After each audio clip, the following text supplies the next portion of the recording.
Get your black ass off our grass, boy! Look at you sweating like a stray dog! Staff Sergeant Cody Rains barked it across the company area, his face twisted with open contempt. And before the older black man could even answer, Get down, now! Rains Let go lunged of me. forward, Stop resisting! grabbed Hands him by the behind your collar back. of his polo I shirt, didn't do anything! and Down. dragged him across Stay the down. dirt like a piece of trash. You think you can just wander around here? Rains hissed, slamming him backward and snatching the water bottle straight out of his hand. With a sadistic smirk, he flipped the bottle upside down and poured every single drop onto the scorching clay, right in front of the man's face. On a Black Flag afternoon with a deadly heat index of 109 degrees, he maliciously wasted a senior man's only lifeline, just to watch his eyes while he did it. Behind him, the soldiers didn't stop it. They laughed aloud. Mocking laugh. First Sergeant Wade Bruner just watched from the orderly room steps with a slow grin, and his silence gave absolute permission to all of it. Go back to the ghetto, old man! People like you don't survive a single day in my world! They thought they were terrorizing a helpless nobody. But what not one single soul in that company understood was that they had just publicly assaulted the one man on earth with the absolute power to strip the rank off their chests and lock them in a federal prison. They had just dragged the Inspector General through the dirt. Welcome to the silent verdict. Before we get into the terrifying details of how this exact act of cruelty backfired on these corrupt men, do me a quick favor, drop a comment and let me know what city you're watching from tonight. And hit that subscribe button. Because what this platoon did on this brutal afternoon is only the shocking beginning of how completely, how thoroughly, and how publicly their entire world is about to come crashing down. Here is how the ultimate trap was set. The thing to understand about Bravo Company, 4th Sustainment Battalion, is that it had two chains of command. There was the official one, painted on the wall in the hallway, the photos in their little frames going up the rank. Bataillon Commandeur, Company Commander, on down. And then there was the real one. And the real one had exactly one name at the top. First Sergeant Wade Bruner. Bruner was 44, with 24 years in the Army, and he wore those years like a tailored suit comfortable. Certain? Sure, they made him untouchable. He had a thick neck and forearms like a longshoreman, and a way of standing in the middle of a room that told you he'd decided, long ago, that the room was his. He was not the company commander. His name was not on that door. But every soldier in that building understood the truth of the place. Captain Lyle Tarson signed the paperwork. Wade Bruner ran the company. Captain Tarson was 31. 2 years from a major's board. And he'd figured out early that the fastest way to look like a good commander on paper was to let his first sergeant handle the messy parts and never ask what handling it meant. Tarson wanted clean readiness numbers, a low profile, and a recommendation letter at the end of his command. Bruner gave him all three. In exchange, Tarson gave Bruner the one thing he actually wanted, a free hand and a closed eye, a clean arrangement. Both men profited. The bill, as it always does, came due somewhere else, on somebody else's body. Bruner had a circle. Every man like Bruner has a circle, because cruelty needs an audience and authority needs enforcers. And he had built his out of the people who suited those two jobs. Staff Sergeant Cody Rains was 27, built wide and mean, in the way of a young man who peaked at a high school wrestling tournament and never got over it. He'd found Bruner his first week in the company and attached himself like a tick that had found a vein.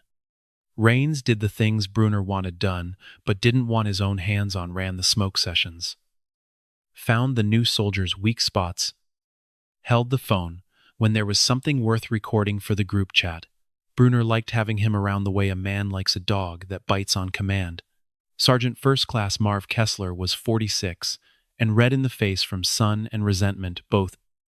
A platoon sergeant who had convinced himself that 26 years of service was a license to say and do whatever crawled up out of him on a given day.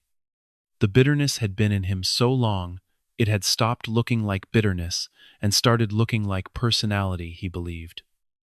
Down in the marrow, that he had earned the right to despise whoever he wanted. And he exercised it freely. And there was Sergeant Brandy Voss, who laughed along. Voss was the one at the edge of every group photo, the one whose laugh always came half a second late, the one who had learned the thing you learn in a place like Bravo Company, that laughing along is the only reliable way to keep from becoming the thing being laughed at. She knew. In the part of herself, she tried not to visit. That what the circle did was wrong. She laughed anyway. That, too, is how these places run. It isn't only the cruel ones.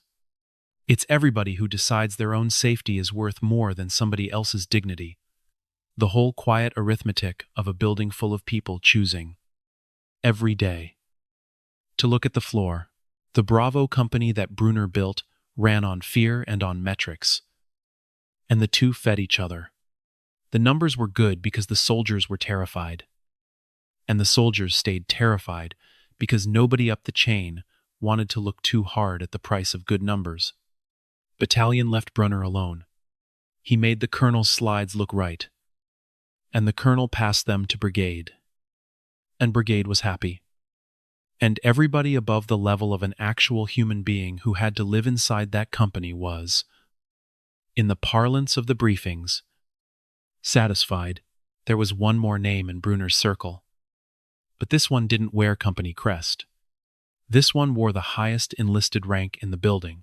Command Sergeant Major Roy Dabney was the senior enlisted advisor for the whole 4th Sustainment Battalion. And he and Wade Brunner went back 20 years. To a motor pool in another life. Two young hard men who'd come up together and never stopped covering for each other. When an equal opportunity complaint came in against Bravo Company, and over the years, several had a way of reaching CSM Dabney's desk and going quiet there. Findings of insufficient evidence, investigations that opened and closed in the same week, soldiers who filed, and then, somehow, requested transfers, or stopped showing up to the EO office, or simply learned that filing was a way of painting a target on your own back. Dabney was the soft, smiling machinery that made complaints disappear, and Brunner was the reason there were complaints to disappear. They were the same problem, wearing two different ranks. 3 soldiers had transferred out of Bravo in 18 months rather than fight. 2 more had taken separations. They didn't have to take. The EO log had holes in it where real records should have been. And nobody, not one person in the entire battalion, had ever once told Wade Brunner the word no. That was the company. That was the wall the man in the polo shirt had walked up to on a Black Flag Saturday. And that was the wall he had come, very quietly, to bring down 3 weeks earlier. In an office 400 miles away. A hospital had filed a report. It was a mandatory report, the kind a military treatment facility is required to send up when a soldier is admitted to an intensive care unit with a condition that suggests something went wrong in training. The soldier was Specialist Andre Pruitt, 21 years old, of Bravo Company, 4th Sustainment Battalion, Fort Calder. The diagnosis was exertional heat stroke with rhabdomyolysis, muscle tissue breaking down so badly it was poisoning his kidneys, and the report noted, in the flat language of medicine, that the patient's core temperature on arrival had been 107 degrees, that he had suffered acute kidney injury, and that he had been, for the better part of a day, not expected to survive. That report landed on a lot of desks. On most of them, it became a line in a database. On one of them, it became a phone call. And then a folder. And then a man getting on a plane. Colonel Solomon Bishop was 54 years old and had spent 31 of those years in the United States Army. For the last 4, he had served in the office of the Inspector General, the Army's own conscience, the people whose job is to investigate the institution they belong to and find out what's actually happening underneath what the briefing slides claim. He was broad-shouldered and unhurried, with close-cropped gray hair and the stillness of a man who had made his peace with difficulty so long ago that it no longer made him flinch. He had commanded a logistics battalion in 2 combat deployments. He had run investigations that ended general officers' careers. He did not raise his voice, because he had learned that the men who needed to raise their voices were the ones who weren't sure they'd be obeyed. And Colonel Bishop had never once been unsure. He opened the Pruitt folder at his own kitchen table, alone, on a Sunday night, with a yellow legal pad and a black pen, and he read every page of it twice. He read that Andre Pruitt had enlisted at 19, that his recruiter's notes called him mature beyond his years, that he had scored high enough to pick almost any job in the Army and picked the one that let him send the most money home to his mother. Pruitt's first 6 months in Bravo had been clean: a good initial evaluation, a coin from the battalion commander for a fuel point operation that ran flawless in the field, a soldier who was, by every early account, exactly the kind the Army says it wants. And then he read how the file changed. He read that somewhere in month 7, Andre Pruitt had gone from a coin holder to a target.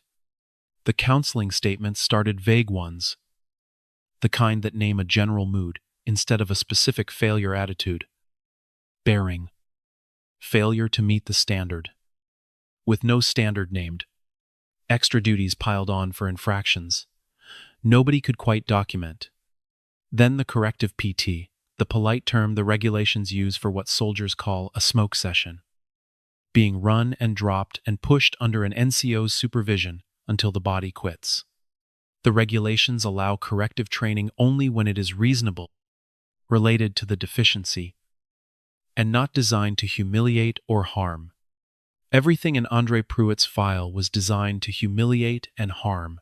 Bishop read the witness statements the hospital social worker had gathered, the ones nobody at Fort Calder had bothered to act on. On the afternoon of the incident, the heat category had been at its highest level black flag, which under the unit's own procedures meant all physical training was supposed to stop.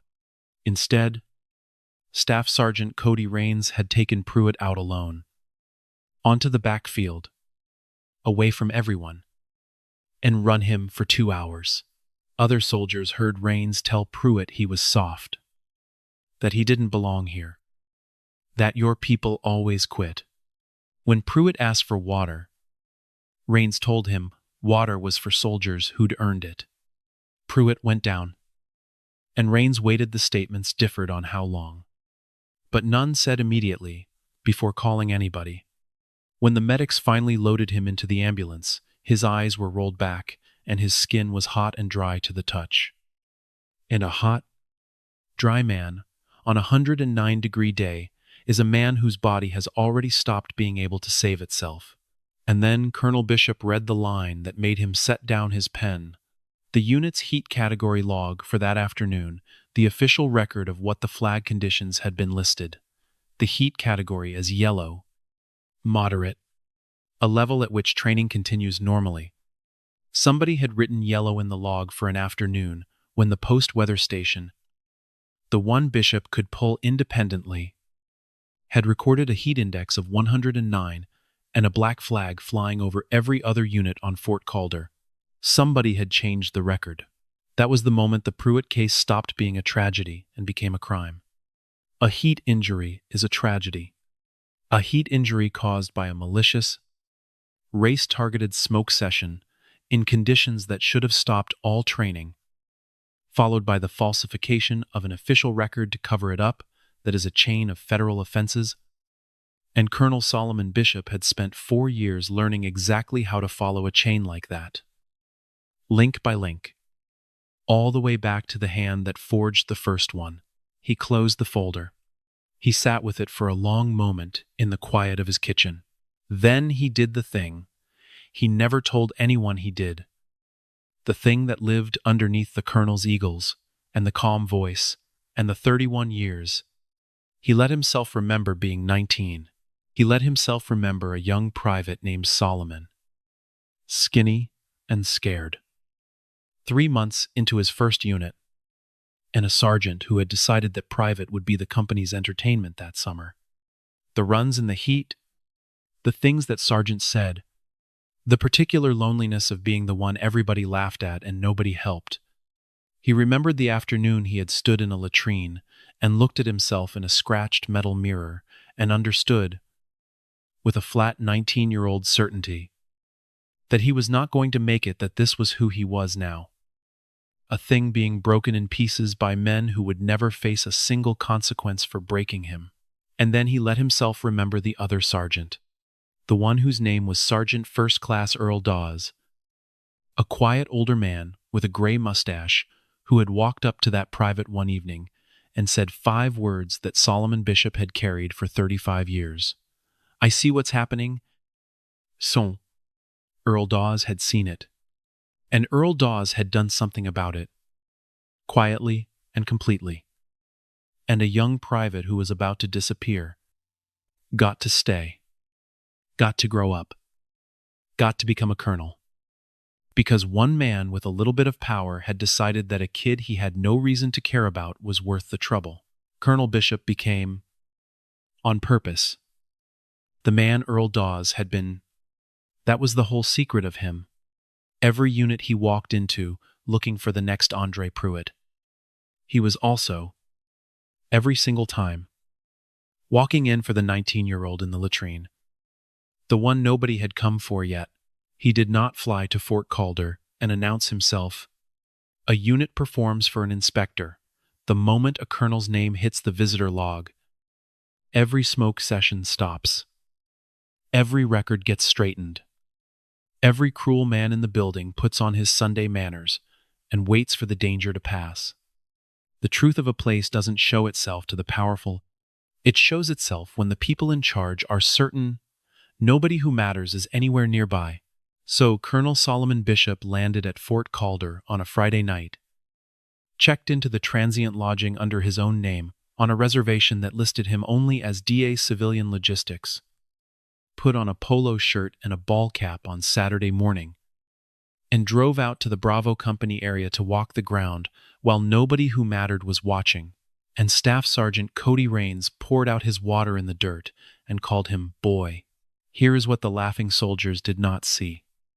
Because they were laughing, they did not see that the older man in the ball cap had already filled 3 pages of that spiral notebook before Rains ever knocked it into the dirt. He had been standing at the edge of the parking lot for 40 minutes, watching the company stumble through its Saturday makeup formation with the cold attention of a man who misses nothing. Bruner on the orderly room steps, never lifting a finger and never needing to. Rains doing the dirty work and glancing up to the steps after every cruelty to be sure Bruner had seen. Kessler sneering at his own soldiers. Voss laughing a beat too late. And the privates at the bottom, keeping their eyes down in the particular way a young man's shoulders sit when he has learned that the safest thing he can be is invisible. He had written it all down, names off the name tapes. Times. Who deferred to whom? Who laughed, and who laughed carefully? The ringleader, the enforcer, the bitter veteran, the bystander, the frightened bottom. It was the same machine he had taken apart a dozen times before, and it always had the same parts. When Rains came at him, Bishop had already gotten everything he came for. He let it happen, let himself be grabbed by the collar and dragged across the dirt. Let the water hit the clay. Let the slurs and the laughter come, because a man who has decided exactly how a thing will end can afford to be patient with the people who don't know yet. And because the violence those men did to a stranger, they believed nobody was the most useful evidence in the entire notebook. Cruelty towards someone you think can't hurt you back is the truest thing a person ever shows you. Cody Rains had just shown Colonel Solomon Bishop exactly who he was on a Black Flag Day. in front of witnesses, putting his hands on a man and pouring out his water.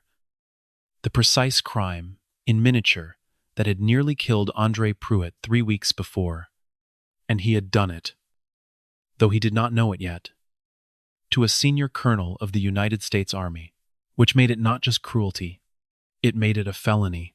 But 2 people in that company area weren't laughing.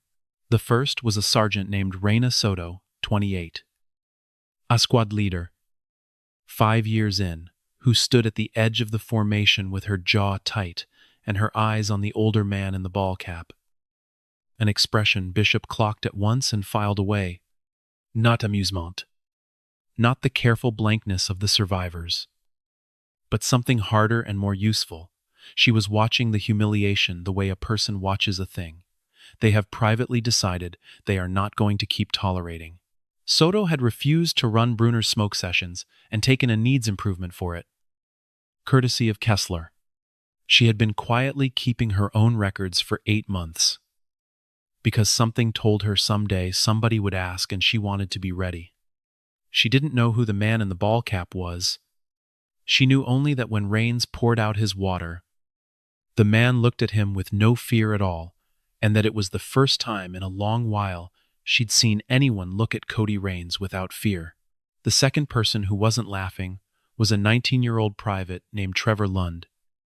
And Trevor Lund was filming doing it badly and terrified. Phone low against his thigh. Camera pointed sideways. Thumb shaking. But doing it. Lund had been in Bravo 4 months. He was white. Freckled. From a town in Ohio smaller than the post he now lived on. And he'd come into the Army believing every word of the recruiting commercials. What he'd found in Bravo had broken something in him he didn't yet have words for. When Rains grabbed the older man by the collar and dragged him through the dirt and poured out his water, something in him reached its limit. And he took out his phone with no plan and no courage and filmed it. He didn't know it yet. But those 17 shaky seconds, a clear, recorded assault, with sound were going to matter more than almost anything else in this story. The smallest, most frightened person in the company area was the one holding the truth. Colonel Bishop walked back to his rental car. He sat in the driver's seat in the heat for a moment with the door open. Then he reached into the cup holder, took out a fresh bottle of water, opened it, and drank half of it down. Slow. Watching the company area in the rearview mirror, he capped it. He picked up his notebook off the passenger seat and turned to a clean page and wrote one line. And then he underlined it once. They put their hands on a man and poured out his water. Again, he started the car. On Monday, the man in the ball cap was going to put on a different set of clothes. And Bravo Company was going to meet a different man entirely. Monday morning came in hot and bright, with the cicadas already screaming in the pines. Bravo Company formed up at 0630 for PT and stood in the gray light. And Brunner walked the formation with his hands behind his back. And the day began the way every day in Bravo Company began, the soldiers performing for the men who terrorized them. And the men who terrorized them performing for nobody. Because they answered to nobody. At 0900, Captain Tarson received a phone call from the battalion adjutant that made him sit up very straight. There would be a meeting at 1000 in the battalion conference room. His presence was directed. First Sergeant Brunners was directed, and Staff Sergeant Rains and Sergeant First Class Kessler were directed to attend. He asked what it was about. The adjutant said he didn't know. Tarson hung up and stared at his phone. And something cold moved through his stomach, the specific cold of a careerist who has spent 2 years not asking questions and has just felt, for the first time, a question coming for him. He told Brunner. Brunner shrugged. Probably the readiness brief got moved, he said, and went back to his coffee. Brunner had run this battalion for years. There was no version of a Monday meeting that frightened Wade Brunner. He had been to 1,000 meetings. He always walked out of them exactly the way he walked in.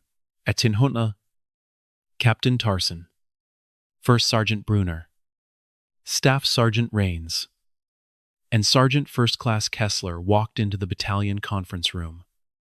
And the room changed the way a room changes when the people in it realize, all at once, that they are not the most important people present.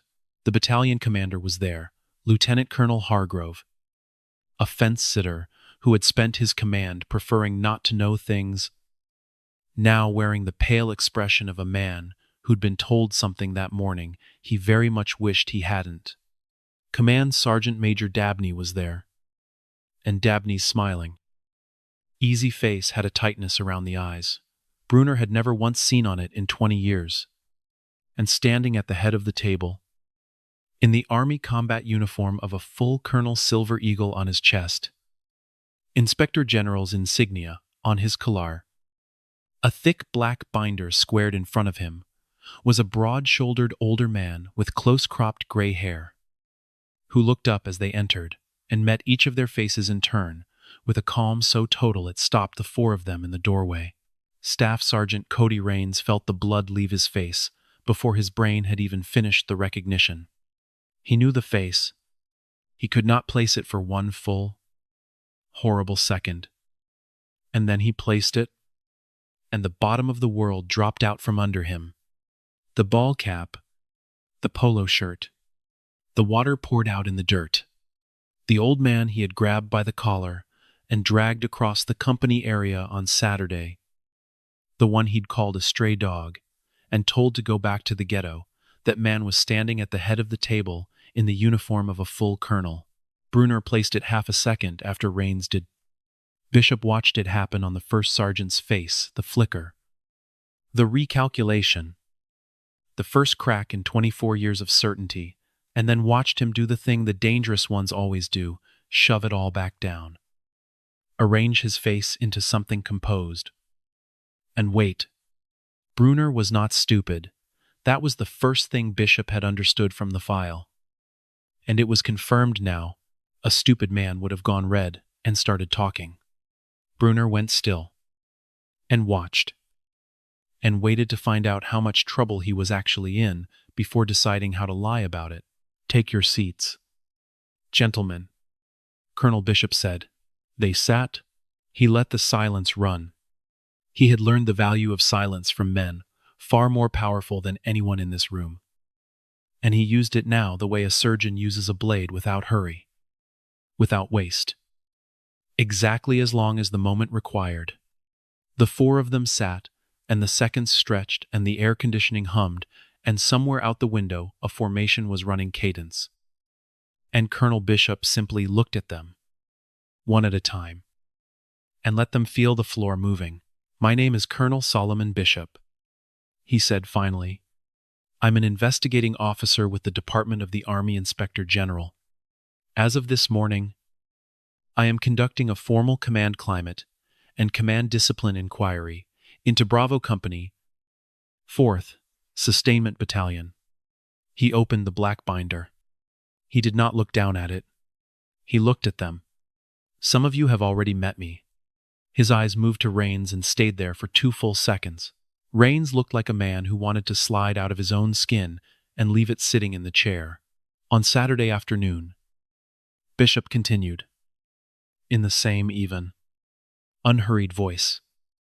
I stood at the edge of your company area in civilian clothes and watched a make-up formation. I observed a great many things. He let that land. And one of your non-commissioned officers put his hands on me, dragged me across the dirt, poured out my water in front of a laughing platoon, and told me that people like me don't survive a single day in his world. He did it in the open, and not one soldier moved to stop him. His voice never rose, not by a single degree. We will have occasion to discuss that as well, but understand, it is not why I am here. I was already here. This inquiry was opened in response to the hospitalization of Specialist Andre Pruitt, who on the afternoon of the 17th suffered exertional heat stroke and acute kidney injury during corrective physical training and who spent 4 days in an intensive care unit where he was at one point not expected to live. The name landed in the room like a body. Captain Tarson's face went gray. He had never once visited Andre Pruitt in the hospital. He had signed the line of duty paperwork without reading the medical summary. He had let Brunner tell him it was a kid who didn't hydrate, and been glad to be told something that required nothing of him. Now the colonel said the soldier had almost died, and said it, looking straight at the captain. And Lyle Tarson understood for the first time in 2 years exactly what he had been not asking about. This is a fact-finding inquiry. Bishop said, each of you will be interviewed under the procedures of Army Regulation 20-1. You are entitled to certain protections, which will be explained to you. You are also obligated to certain truths. He closed the binder. I'll tell you the same thing I tell everyone at the start of one of these. I am not here to be lied to. I have a great deal of patience for almost everything. I have none at all for that. The record of this company over the past several years is going to be examined completely. Every counseling statement, every corrective training event, every complaint that was filed, and every complaint that disappeared. His eyes moved, just slightly, to Command Sergeant Major Dabney, and held there for one weighted beat. And every official log that was filled out on the afternoon Specialist Pruitt nearly died. Dabney's smile was entirely gone now. So was the color in it. That's all for the moment. Colonel Bishop said, you'll be contacted individually. Sergeant Major Dabney. Lieutenant Colonel Hargrove, stay. Please. The rest of you are dismissed. Brunner stood. He did it the way he did everything, with the muscle memory of authority, squaring his uniform, setting his jaw, and then he did something that told Colonel Bishop the entire rest of the story before it happened. On his way to the door, Wade Brunner stopped and turned and put out his hand and smiled and said, in a voice gone warm and easy and reasonable, Colonel Wade Brunner, I've been holding this company together a long time. Sir, whatever you're hearing, and I know how soldiers talk, I'd be glad to walk you through how things really work down here. Help you get the full picture. Colonel Bishop looked at the hand. Then he looked at Wade Brunner. I know who you are. First Sergeant, he said quietly. He did not shake the hand. I have the full picture. I've had it for 3 weeks. Something moved behind Brunner's eyes. Brief and quickly buried. He let his hand drop. Of course. Sir, he said. Doors always open. He walked out, and the moment he was in the hallway, Alone. The easy smile fell off Wade Brunner's face like a mask hitting the floor. And what was underneath was not fear. It was calculation. Cold and fast and total. Brunner had not survived 24 years by panicking. He had survived by understanding, better than anyone, that an investigation is not won by the side with the truth. It is won by the side that controls what the truth is allowed to become. And Wade Brunner had spent 2 decades learning exactly how to control that. He found Rains in the stairwell. White and shaking. Pull it together, Brunner said. Low and hard. Before Rains could open his mouth. Look at me. He's IG. Not Sid. He's got soldier statements and a sob story. You know what soldier statements are worth. Nothing. If the soldiers won't sign their names in the daylight. He stepped close. You did corrective PT. That's authorized. The kid got dehydrated.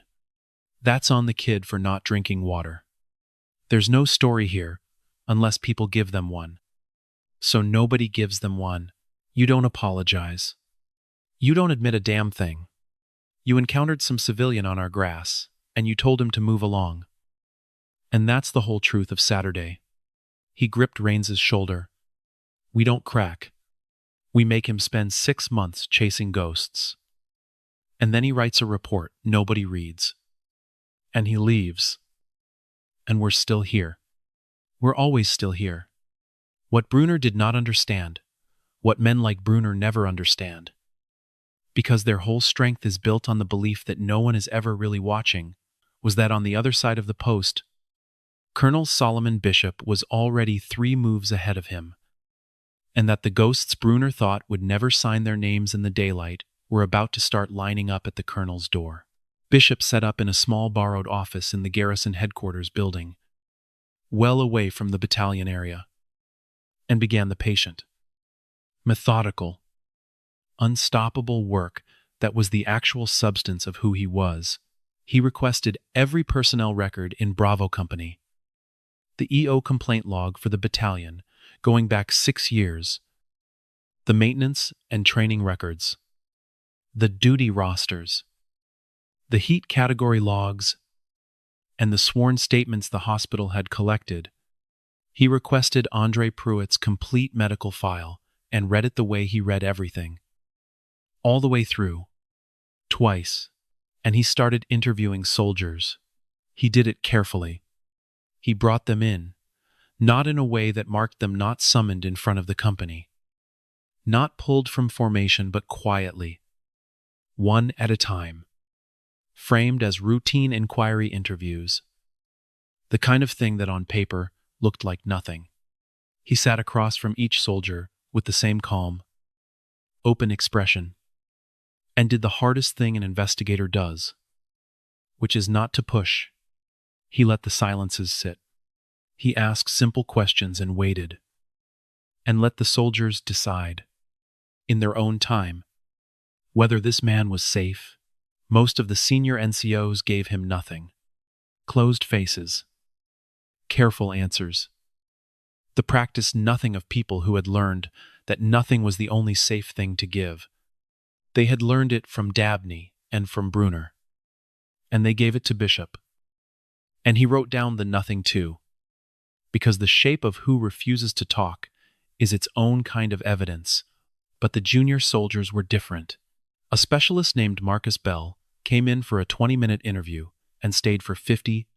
He started careful, got less careful, then stopped being careful at all.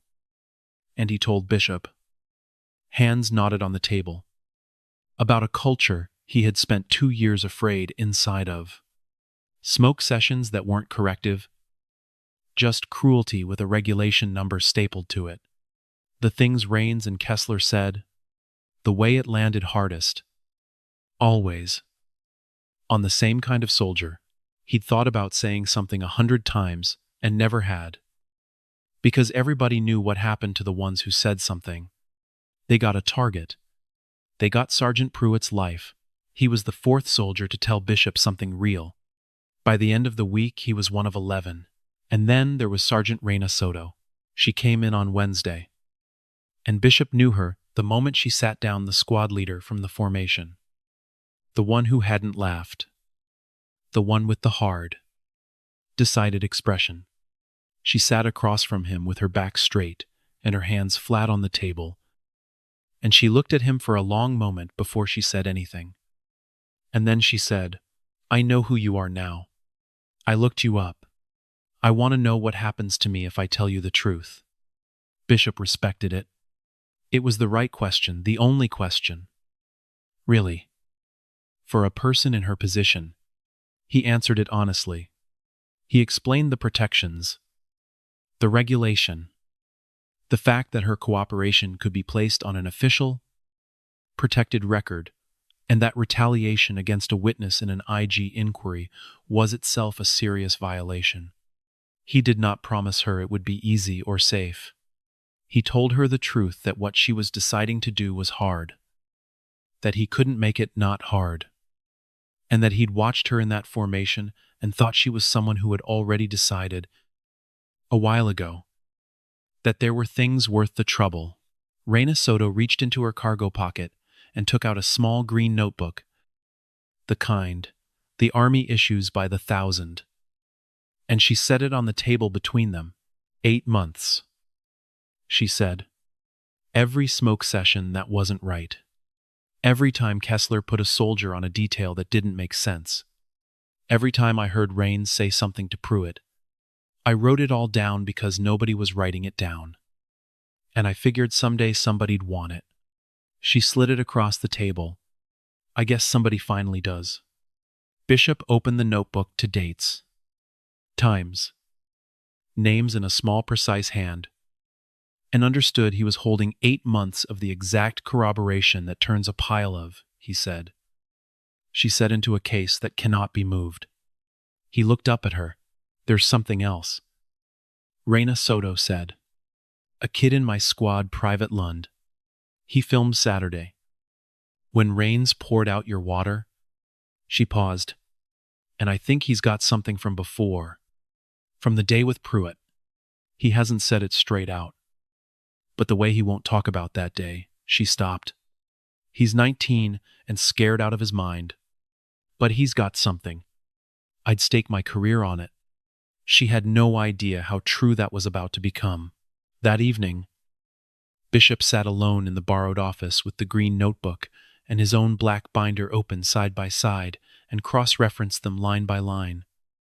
And the patterns lined up exactly. The counseling statements that appeared without cause. The corrective training that was really punishment. The complaints filed and vanished. And at the center of it, like a wound, the institution had refused to treat Specialist Andre Pruitt, and behind him, the 3 soldiers who'd transferred out and the 2 who'd separated, and the EO log with the holes in it. 6 years of a machine running in the dark. And then there was the heat log. Bishop pulled the official Bravo Company heat category log for the 17th, the one that read yellow, and set it beside the independent record from the Post's Central Weather Station, which he'd requested, through a channel the company had no access to. The station had logged a heat index climbing to 109 by mid-afternoon black flag. Every other unit on the installation flying it. All training suspended post-wide. The Bravo log. In handwriting, Bishop would later match. Said yellow for the entire day. Someone had picked up a pen and written a lie into the permanent record to make a near-fatal afternoon look safe. Not a mistake. Not negligence. A person who knew exactly what the truth was and chose to bury it. Bishop made a note. Then he made a phone call to a number he had been hoping not to need this early. Wade Brunner went to work. The way Wade Brunner always went to work quietly. Patiently. Never with his own hands where anyone could see them. It started small. That was how Brunner always started. He couldn't reach into the colonel's office, but he could reach into everything around it. By Thursday, 2 soldiers scheduled to interview with Bishop suddenly had conflicting taskings that pulled them to the field. A clerk in the orderly room found that several of the documents Bishop had requested were being located. Nothing you could point to. Just friction enough sand in the gears to slow a man down. The bureaucratic equivalent of 1,000 small hands tugging at your sleeve. And he went to work on the witnesses. He could not be seen threatening anyone. So he did it the way the powerful always do it. In the language of concern, he pulled Reina Soto aside in the company area, in full view of everybody. And he smiled. And he said, loud enough to be overheard, Sergeant Soto, I want to talk to you about your NCOER. Your bullet points are weak this cycle. We should sit down. I'd hate to see your career stall out over a soft evaluation. And then he leaned in and dropped his voice and said something that did not carry to anyone else. I hear you've been spending a lot of time over at Garrison. Be careful what you put your name on. Sergeant, names on paper have a way of following people for 20 years. It was a threat with no fingerprints on it, the most dangerous kind. Reina Soto absorbed it and said, Roger, First Sergeant, in a voice that gave him nothing, and walked away with her heart going like a hammer, because she understood exactly what he'd told her, that he knew, that he was watching, and that the whole weight of his 24 years would come down on her if she didn't stop, Brunner found Private Trevor Lund. 2. He didn't threaten Lund. You don't threaten the bottom. You bury it.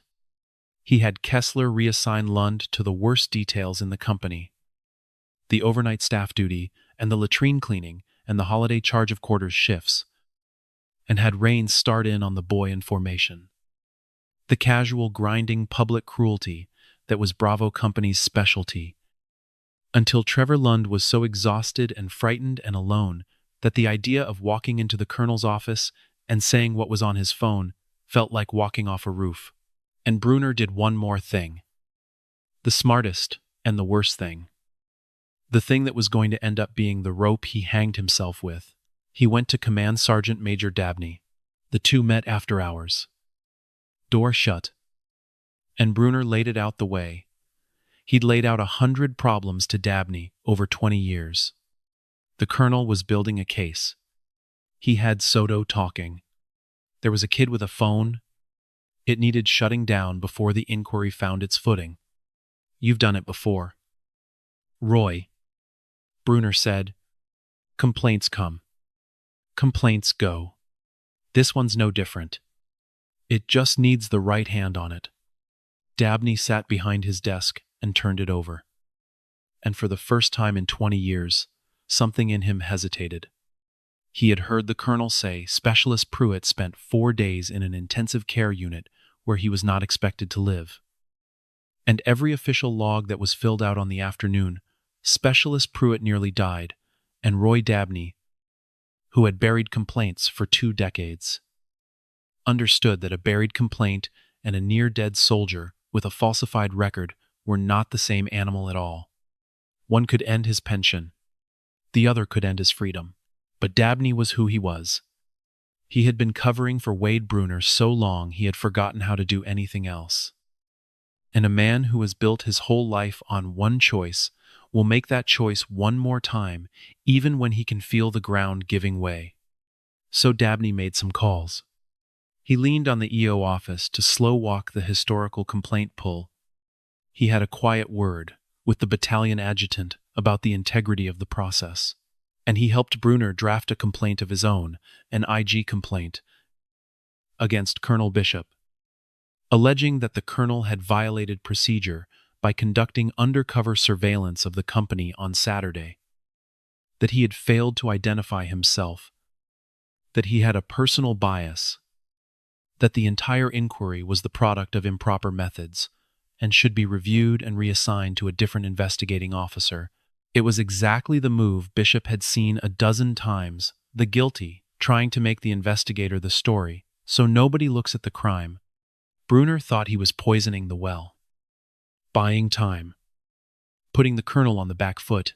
What he was actually doing, with every call Dabney made, and every threat to Soto, and every detail he buried Lund under, was committing brand new offenses in real time that were far easier to prove than the old ones.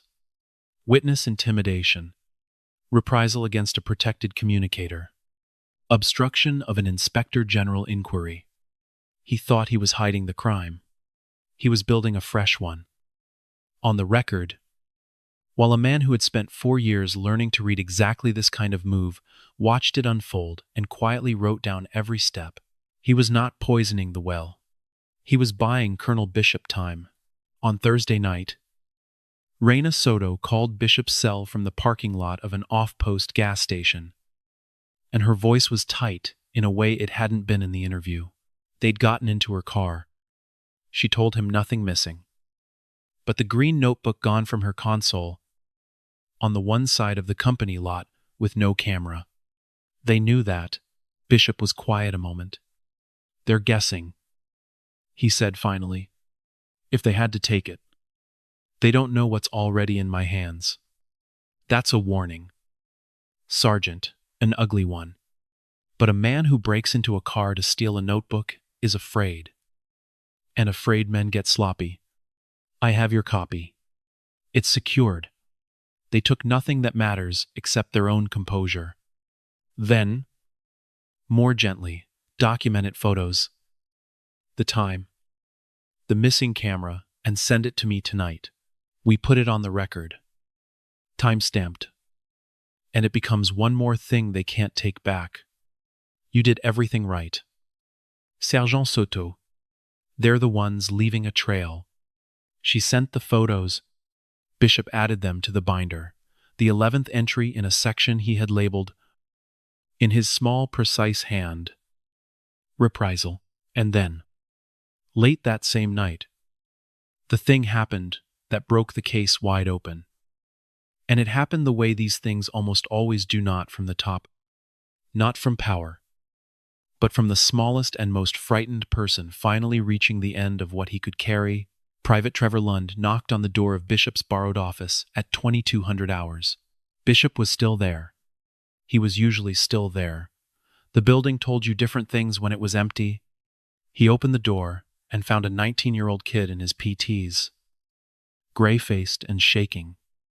A young man who had clearly been standing somewhere in the dark a long time, working up to this, who had walked the long way so nobody would see, who was about to do the single bravest thing he'd ever done and looked like he might be sick from it. Sir, Lund said, and his voice cracked on the one word. Sir. Sergeant Soto said, I could talk to you. I don't. They're going to kill me. Sir. They're going to make my life. He stopped. He swallowed. I have to show you something. I should have showed somebody 3 weeks ago. I was there. On the field. With Sergeant Pruitt. I was right there. And I didn't do anything, and I... Come in. Son. Colonel Bishop said quietly. Sit down. You're safe in this room. Take your time. And there it was. I see what's happening. Son, 35 years later. In a borrowed office, said by the boy who'd been saved to a boy who needed saving. Bishop felt the whole shape of his life close like a circle. And he kept his voice gentle. And he waited. Trevor Lund sat down. He put his phone on the desk with a hand that wouldn't stay still. And he played the colonel 2 videos. The first was Saturday. 17 seconds. Shaky and sideways. Rains grabbing the older man by the collar, dragging him across the dirt, slamming him backward, pouring out his water, the slurs clear in the audio. The laughter. Brunner watching from the steps. Bishop watched it without expression. It was a recorded felony assault on a colonel of the United States Army, with sound, in front of witnesses, and it corroborated every word of his own account of that afternoon. The second video was the one that mattered. It was 4 minutes long. Shot 3 weeks earlier from behind a Connex container at the edge of the backfield, and it was the afternoon Andre Pruitt nearly died. A black flag afternoon, you could see the heat shimmer coming off the field, and it showed Staff Sergeant Cody Rains running Specialist Andre Pruitt back and forth across it. Alone. For the better part of the recording, it showed Pruitt stumbling. It showed Rains standing over him, telling him to get up, telling him he was soft, telling him the audio clear enough to play in a courtroom that your people always quit. That water was for soldiers who earn it. It showed Pruitt ask for water in a voice already wrong, already slurred. And it showed Rains refuse. And in its last 40 seconds, it showed Andre Pruitt go down. And stay down. And not move. And it showed Cody Rains stand there and look at him, and not call for help. For a length of time, the timestamp would prove. Second by second. Was far too long. Bishop watched all 4 minutes. He did not move. When it ended, he sat with his hands flat on the desk and was quiet for a long moment. And the only sound in the room was the boy across from him trying not to cry. I should have done something, Trevor Lund said. I just filmed it. I just stood there and filmed it. What's wrong with me that I just... You were 19 years old and you were terrified of men who had spent months teaching you to be terrified. Bishop said, That's not a flaw in you. That's the whole machine working exactly the way it was built to work. They make everyone afraid, so that everyone stays quiet. He looked at the boy. But you didn't stay quiet. Song, you kept the camera running, and you walked over here tonight in the dark, when every instinct you have was screaming at you not to. Do you understand what you just did? He nodded at the phone. There are soldiers who'll spend 20 years in this army and never do anything as brave as what you did in the last 10 minutes. He had the videos copied properly, with chain of custody documentation, Lund's sworn statement, the works, and when the boy was gone, escorted quietly out a back way, with a protected witness designation and a direct line to call. If anyone so much as looked at him wrong, Colonel Solomon Bishop sat alone in the office and understood that the case was no longer a question of whether calm, only of how completely. He had it all. 11 sworn statements. Soto's 8 months of documentation. The falsified heat log beside the independent weather record. Andre Pruitt's medical file. 4 minutes of the crime itself, with audio and a timestamp. And, on top of it, the fresh campaign of intimidation and reprisal that Brunner and Dabney had been generous enough to commit out in the open. It was airtight. And the moment a case like this becomes airtight, it stops belonging only to the Inspector General. Because some of what was on that video was no longer a matter of command discipline. It was crime. A soldier had been maltreated. In lethal conditions. In a way that was racially targeted, resulting in grievous bodily harm and the record falsified. And the witnesses threatened. That was not a slide for a briefing. That was a job for the Army's criminal investigators. And for lawyers far above the level of anyone at Fort Calder, Bishop picked up the phone. He called 3 numbers that night. The first was to Army CID, the Criminal Investigation Division, and specifically to Special Agent Marisol Vega, whom he'd worked 2 cases with and trusted completely. He laid it out in the flat. Fast shorthand of 2 professionals who didn't need to decorate anything. Maltreatment of a subordinate, resulting in grievous bodily harm. A falsified official record. A 4-minute video. 11 witnesses. Active intimidation in progress. He heard Vega start writing before he finished the second sentence. That's not an IG report anymore. Solomon, she said. That's a referral. Probably several articles. Possibly aggravated assault. Depending on how the JAG reads the intent on the water and the delay in calling for help. I know, Bishop said. That's why I'm calling you, and not finishing a memo. We'll be there, Vega said. The second number was to the Department of the Army Inspector General Bishop's own higher headquarters to report that the local battalion command was compromised. That the battalion command sergeant major was an active participant in the reprisal. And that the inquiry could not be safely managed through a chain that was itself part of the problem. He requested the matter be elevated and the convening authority for any resulting action set at division level or above, beyond the reach of anyone at Fort Calder with a reason to protect Wade Brunner. The directive came back within hours. The case was now being watched from the very top of the Army, and the convening authority was set at the office of the division commander, a brigadier general named Curtis Vaughn, who had a reputation for 2 things: caring about soldiers and having no patience at all for the men who hurt them. The third number was the one Bishop had been turning over all week. The one he'd hoped he might not have to dial, because dialing it meant asking something of a man who had already given more than anyone should have to. He called Andre Pruitt. It was late. Pruitt picked up on the 4th ring, and his voice was thick, not with sleep. With something older than sleep. The particular flat exhaustion of a young man who has been very badly hurt and has stopped expecting the world to make it right. Specialist Pruitt. Bishop said gently, "My name is Colonel Solomon Bishop. I'm an investigating officer with the Army Inspector General, I'm calling about what happened to you on the 17th. Pause. I've read your file. All of it.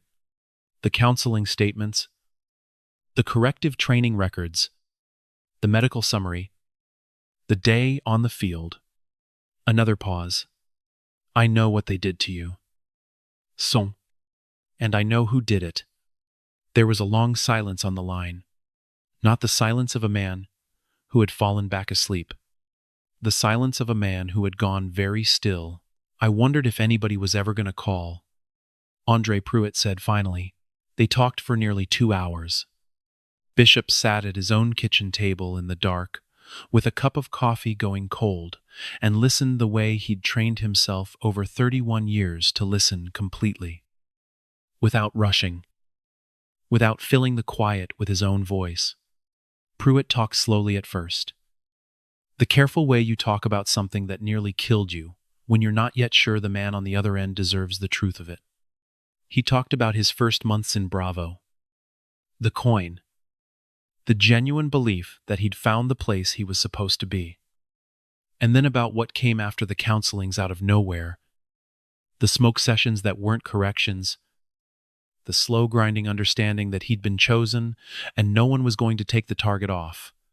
He didn't remember the end of the day on the field. He remembered asking for water. He remembered Rains's face.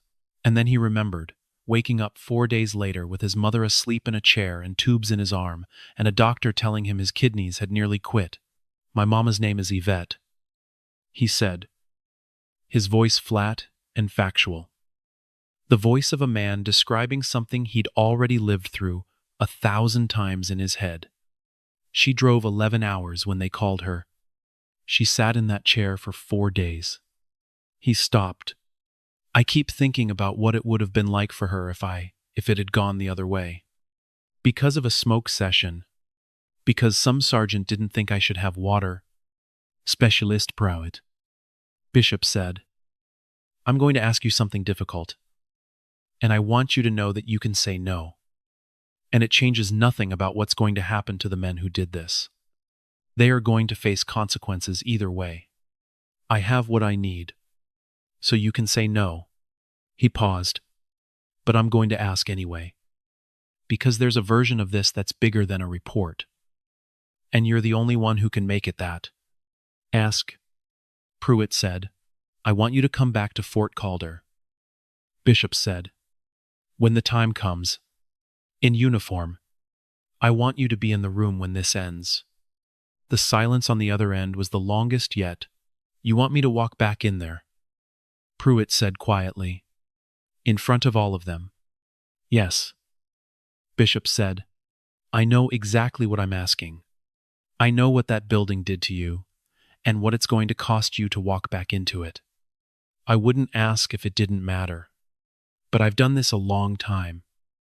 So, and I'll tell you the truth. The report puts them in prison. You walking back in there on your own feet. In your uniform. In front of every soldier who watched it happen, and every soldier who's afraid it'll happen to them next. He paused. That's the part that changes the company. That's the part the next kid remembers. Andre Pruitt was quiet for a moment.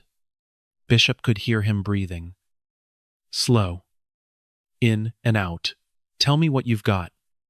Pruitt said, and Bishop told him. Not everything, not the operational details.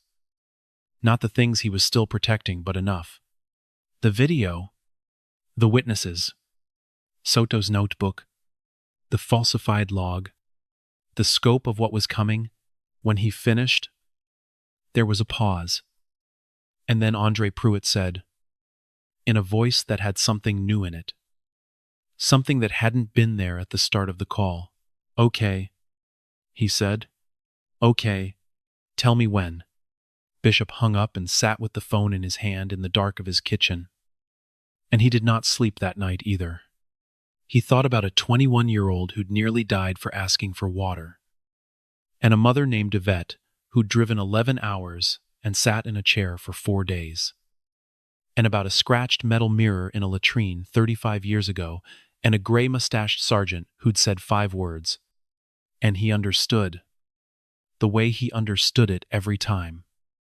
Why he had never been able to do any other job but this one. It came together on a Friday morning. 3.5 weeks after the man in the ball cap first stood at the edge of the company area in the heat. Bravo Company was directed to form up at 0900 in the battalion classroom, all of it. Every soldier. No exception. The order came down through the official chain, with no explanation. The way orders do.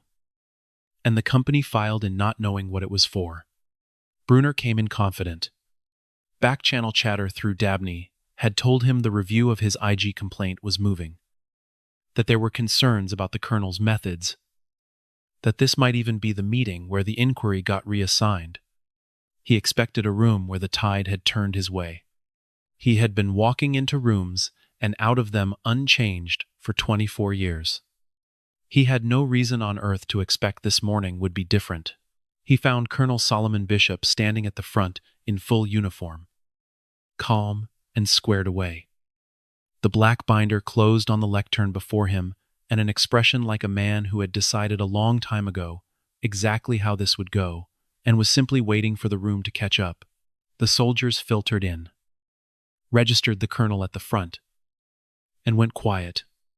Brunner sat in the front row with Rains beside him, and Kessler on the other side, kept his face still, and felt, for the first time, a small, cold uncertainty he couldn't quite name. Then the side door opened. Command Sergeant Major Dabney came in, escorted, and behind him, Lieutenant Colonel Hargrove, both of them pale. They did not come to the front. They were directed to seats. Brunner watched Dabney sit down and felt the cold thing in his chest get a little larger. Because Roy Dabney had never in 20 years sat down in a room he was supposed to be running. The door opened again, and Brigadier General Curtis Vaughan walked in. The room came to its feet on instinct, and the general waved them down and walked to the side of the lectern and stood with his hands behind his back, a lean, hard man with a flag officer's star on his chest and a face that gave away nothing. The division commander did not visit company formations. Every soldier in the room understood that. Every soldier felt the air change, and then the door opened one more time. And two people walked in. The first was Special Agent Marisol Vega of Army CID. In a dark civilian suit, with her credentials on a lanyard, flanked by two more agents who positioned themselves quietly near the exits.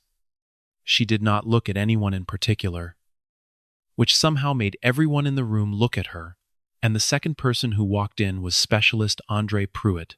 He was thin, thinner than his photo in the file. The weight stripped off by 4 days in an ICU and 3 weeks of recovery, and he moved carefully.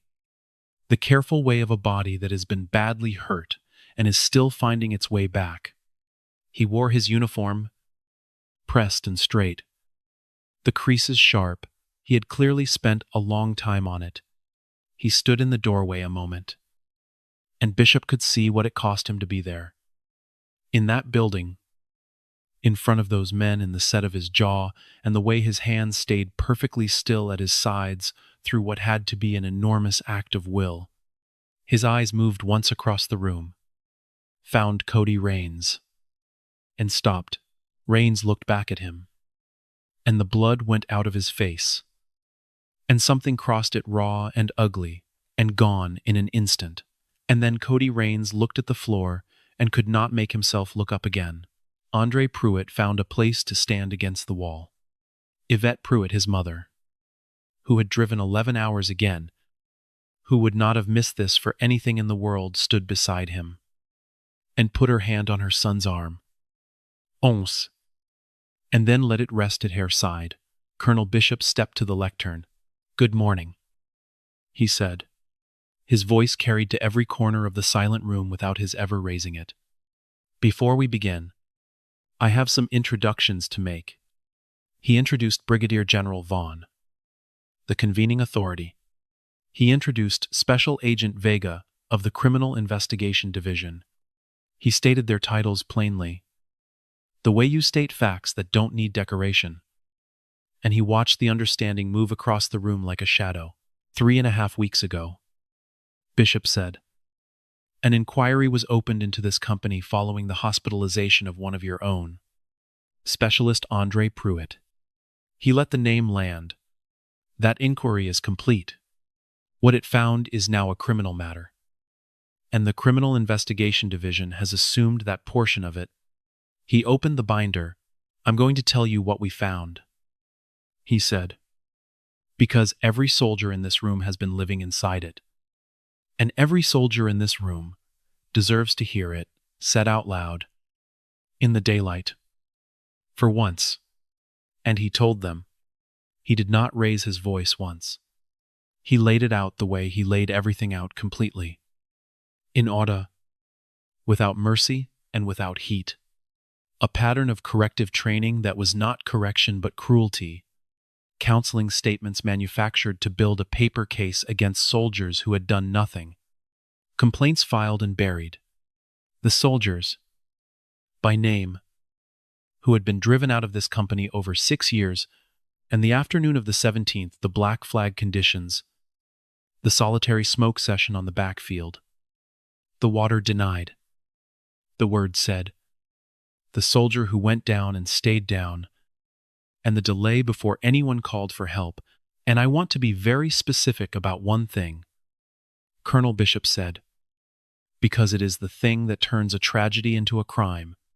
He held up 2 sheets of paper, side by side. This is the heat category log this company maintained for the afternoon of the 17th. It reads yellow. Moderate conditions. Training continues. He held up the second sheet. This is the independent record from the Fort Calder Central Weather Station for that same afternoon. It reads a heat index of 109 degrees. Black flag.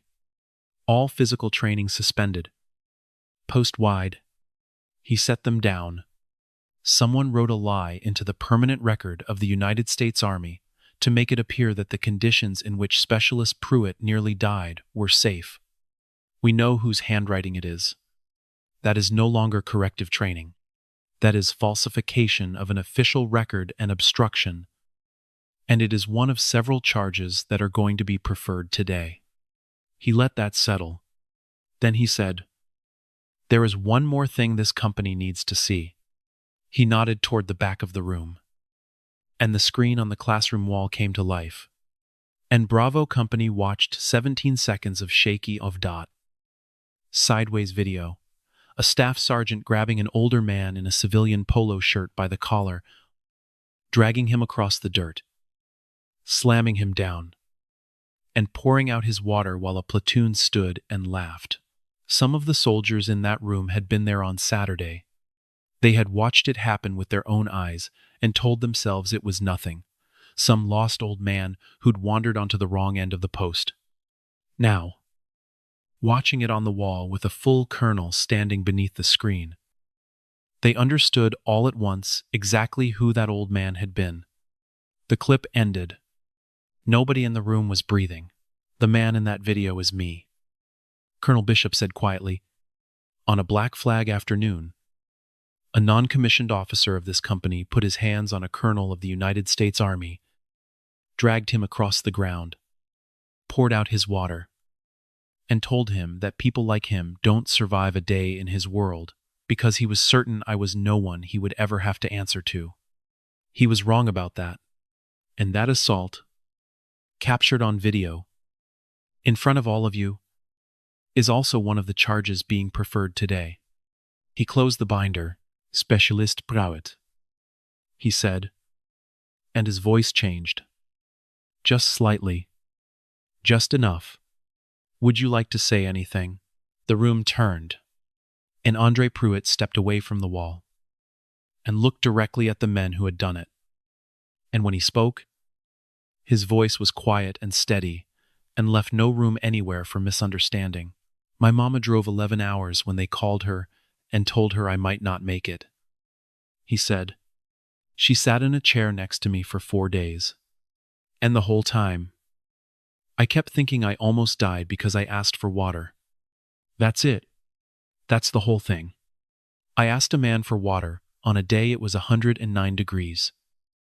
And he said no. And he stood over me and told me, my people always quit. He let that sit in the silent room. I came back here, so that's never the last thing somebody hears. So, the next private who looks like me gets to keep his name and his kidneys and his life.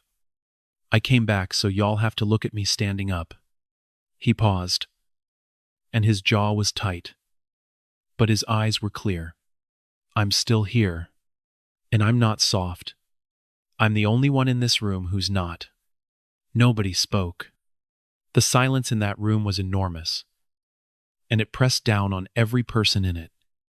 And the men who had laughed in formations and signed off on counseling statements and looked at the floor for years sat with their eyes fixed on the table in front of them. Because there was nowhere else in the room they could bear to look. Brigadier General Vaughn stepped forward. First Sergeant Wade Brunner. He said.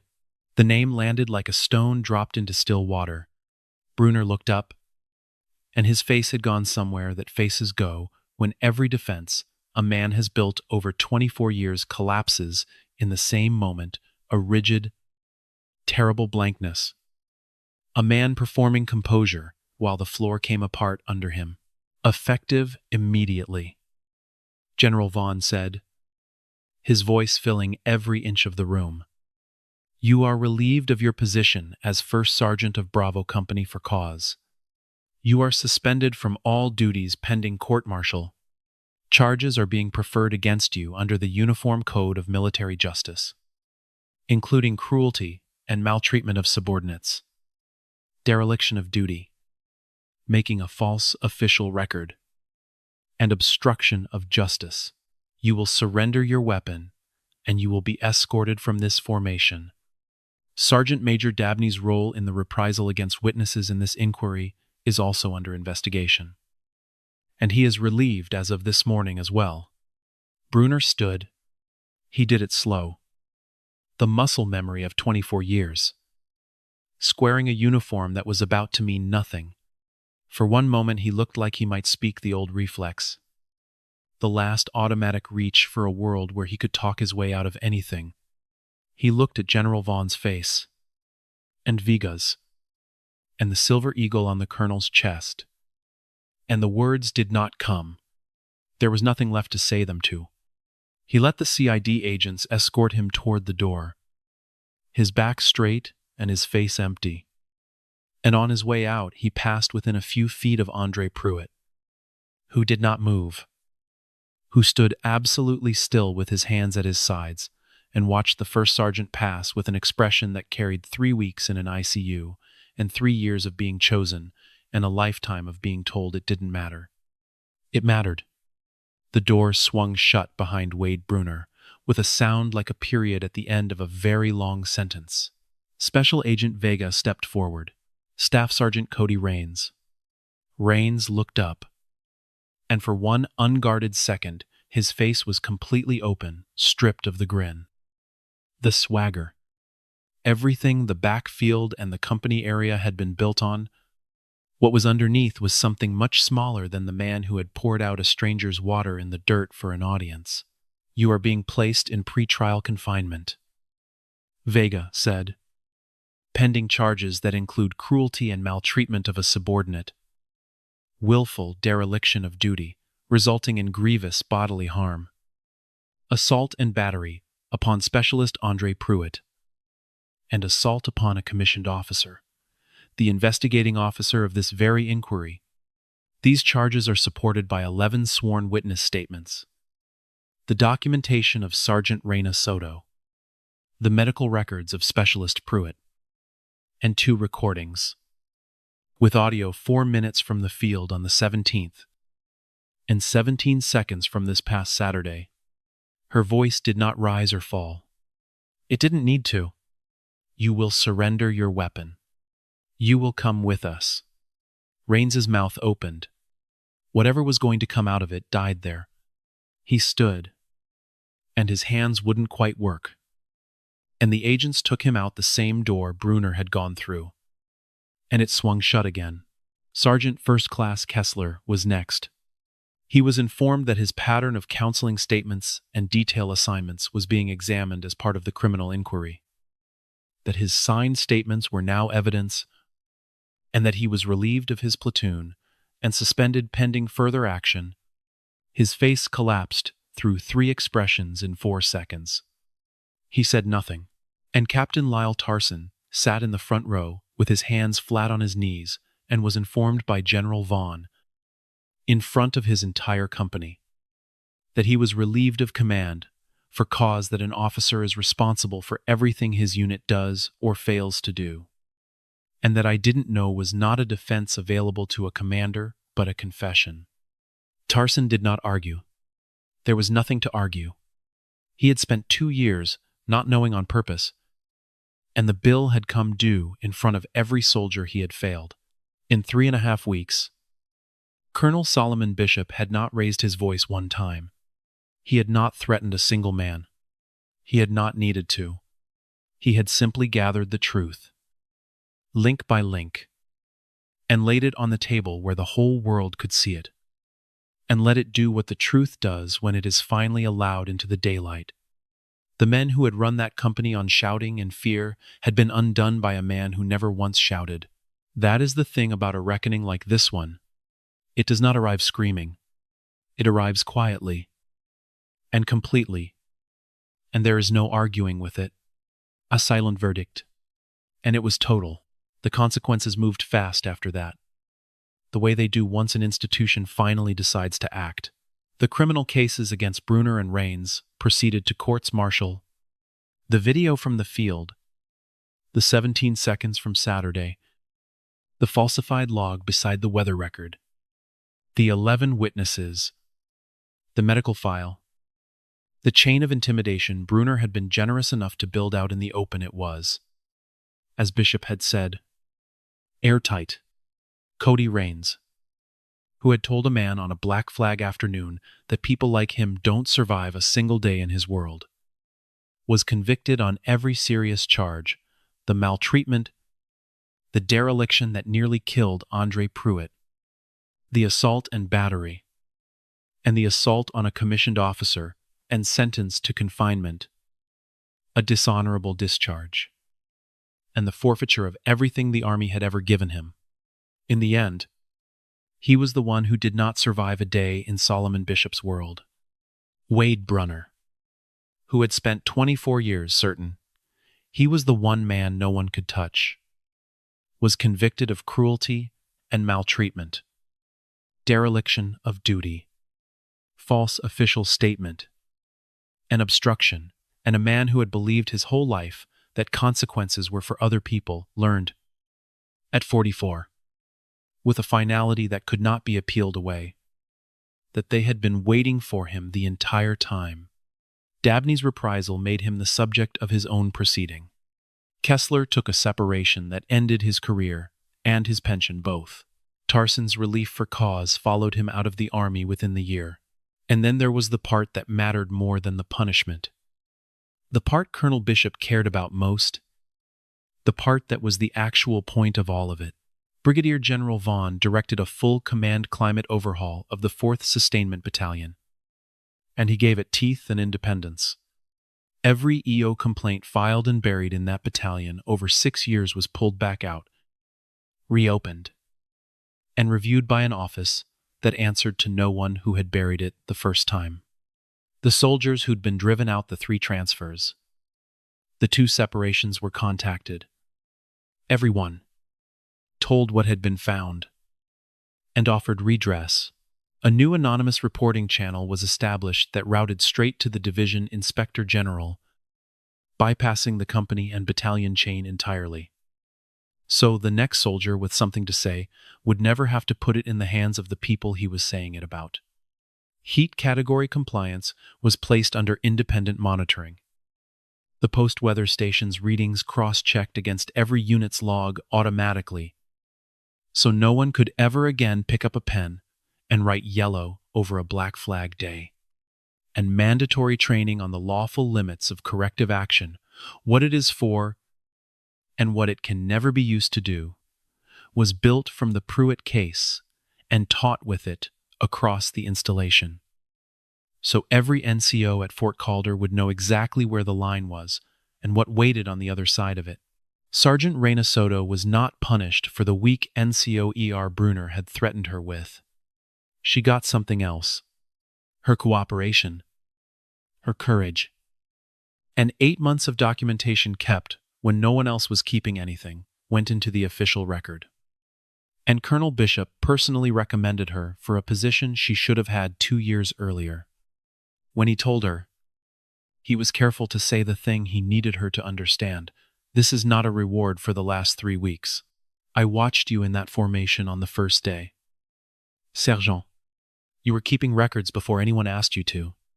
You've been the kind of leader this company needed the whole time. The Army's just catching up to it now. Private Trevor Lund, the 19-year-old who had filmed the truth from behind a Connex container and then walked through the dark to hand it over, was protected. Formally and completely. His role placed on the record, and his courage noted by name, in a document that would follow him through his whole career, the way the good things should. Bishop made one more recommendation in his case, that Lund be considered, when the time came, for the leadership track. The Army reserves for soldiers who show early that they'll do the right thing when it's the hardest thing in the room. You did at 19. Bishop told him, what most people never manage at all. Don't you ever let anybody tell you different. And Specialist Andre Pruitt recovered. His kidneys. The doctor said. We would carry some damage, the rest of his life, a cost he would not get back. And Bishop never pretended otherwise. But he recovered, and chose to stay in the Army on his own terms. And the unit he transferred into knew his name for the right reasons. His mother, Yvette, framed a photograph of her son in uniform, standing tall in that classroom, and hung it on her living room wall 11 hours away. And anyone who came to her house heard the whole story. Every time. Start to finish. The way it deserved to be told. A few weeks after it was over, Colonel Bishop sat in a quiet office with Special Agent Vega and 2 cups of coffee going cold between them. And she asked him the question. People always asked him at the end. Was it worth it? She said. All of that. For the 2 of them in confinement. Bishop looked at his coffee for a moment. The 2 of them in confinement isn't the win, he said. That's the consequence. He turned the cup slowly in his hands. The win is the 11 soldiers who decided to talk. The win is a sergeant who kept a notebook for 8 months because she believed somebody would eventually ask. The win is a 19-year-old kid who walked through the dark to do the right thing when every voice in his head told him to stay quiet. He paused, and the win is the next private who shows up to that company a year from now and gets to be afraid of nothing but the ordinary hard work of being a soldier and never even knows what it used to be like. Because the people who would have broken him are gone. And the thing that protected them is gone too. He looked up. That's the whole win. Right there. The people who got to keep going, everything else is just the bill finally coming due. Vega was quiet for a moment. Then she closed her folder and stood. On his last morning at Fort Calder, before he flew back to wherever the next folder would send him, and there would always be a next folder. A next company. A next Brunner. A next Andre Pruitt. Colonel Solomon Bishop drove out to the Bravo Company area one more time. In uniform now. The silver eagle on his chest. He parked where he had that first Saturday. At the edge of the lot, got out, and looked at the company area. The flag flying over it that morning was green. Soldiers moved through their work with the ordinary motion of people who were not afraid. The particular noise that had defined that place the performative cruelty. The laughter. That was really something else. Wearing laughter's clothes was gone. And the air felt different. Cleaner. Like a window opened in a room that had been sealed shut for a very long time. He thought about a scratched metal mirror in a latrine 35 years ago. And a skinny, scared private who had been so sure he wasn't going to make it. He thought about a gray-mustached sergeant named Earl Dawes and 5 words: I see what's happening. So, he took a bottle of water from the cup holder, opened it, and stood there in the green flag morning and drank half of it down. Slow. And thought about all the people who would never get a Colonel Bishop, all the Andre Pruitts, in all the companies, on all the posts where no folder ever landed on the right desk, where the man in the ball cap never came, where the kid behind the Connex container deleted the video instead of keeping it, where the soldier with the notebook decided it wasn't worth the trouble. He thought about how thin the line was, how much of it came down to one person, somewhere, deciding that a stranger they had no reason to care about was worth the trouble. He capped the water. He got back in the car. And that's the question I want to leave you with tonight, the real one. The one underneath all of it? How many Andre Pruitts never get their colonel? How many never get their day in that room? And if you're being honest with yourself, really honest when you've stood at the edge of something like this in your own life, in your own workplace, your own unit, your own town, the day you watched somebody pour the water out in the dirt and laugh, which one were you? The one who filmed it? The one who kept the notebook? Or the one who looked at the floor? Tell me in the comments. I read them. And tell me what town you're watching from. Because somewhere out there tonight, in a company or an office or a building just like this one, there's a kid getting chosen. And there's somebody watching who hasn't decided yet what kind of person they're going to be. If this story moved you, leave a like. It genuinely helps the silent verdict reach the people who need to hear it. And subscribe so the next case finds you. I've put 2 more verdicts on the screen for you right now. Picked special. And I think you'll want both. Take care of each other out there. And when it's your turn to be the one who sees it, be the one who says, I see what's happening. Be Earl Dawes.